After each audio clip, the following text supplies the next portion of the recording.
November 28, 2016 nang bumisita ang Miracle Dollar ng Masbate na si Kisses kasama ang kanyang PBB housemates na sina Edward at Maymay dito sa Masbate City.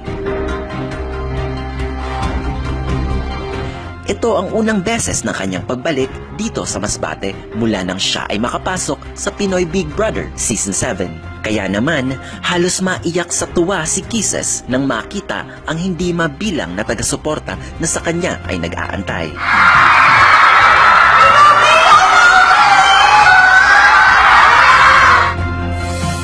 Personal na nakaharap nila Kisses, Edward at Maymay ang city officials. Kabilang na dito ang Masbate City Mayor na si Honorable Rowena Rihus Tuason.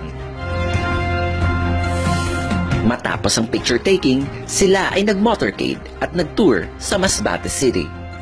Tumagal ng 3 araw ang kanilang pagbisita dito sa Masbate at pagkatapos, tumungo sa ibang lugar para sa susunod pa nilang activities. Makalipas ang ilang linggo, December 29, 2016, ang Miracle Dollar ng Masbate ay muling nagbalik. Nandito tayo ngayon sa Magallanes Coliseum, Masbate City, kung saan ating makakapanayam ang Miracle Dollar ng Masbate. Halos hindi mabilang na taga-suporta ang nakaabang sa Magallanes Coliseum para sa ikalawang beses na pagbabalik ng Miracle Dollar ng Masbate na si Kisses para sa kanyang meet and greet Kirstine Kisses Dilevin, the pride of Masbate City. Excited na nakaabang ang mga fans. Maya-maya lamang,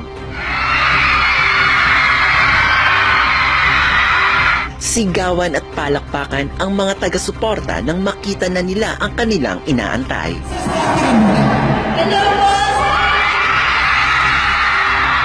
Lalong kinilig ang fans nang mag-alay si Kisses ng awitin para sa kanila.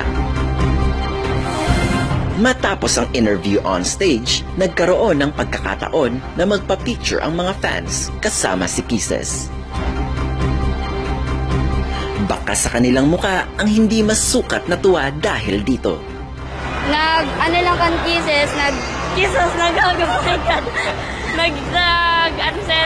ka.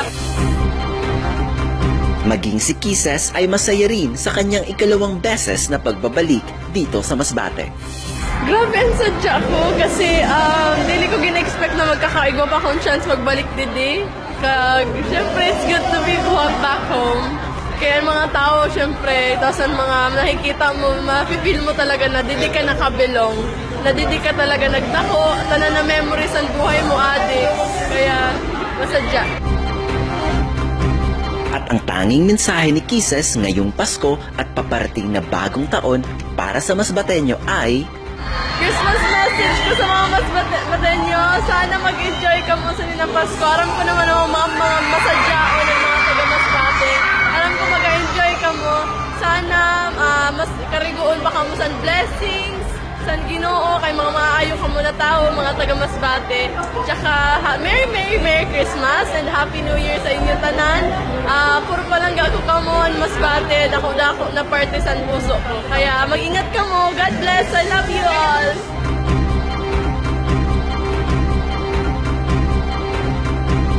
At ito ang balitang aming nakalap dito sa Magallanes Coliseum, Masbate City. Sa ngalan ng Serbedor at LGU Masbate, ako si Tongski, nagre-report dito sa City Patrol.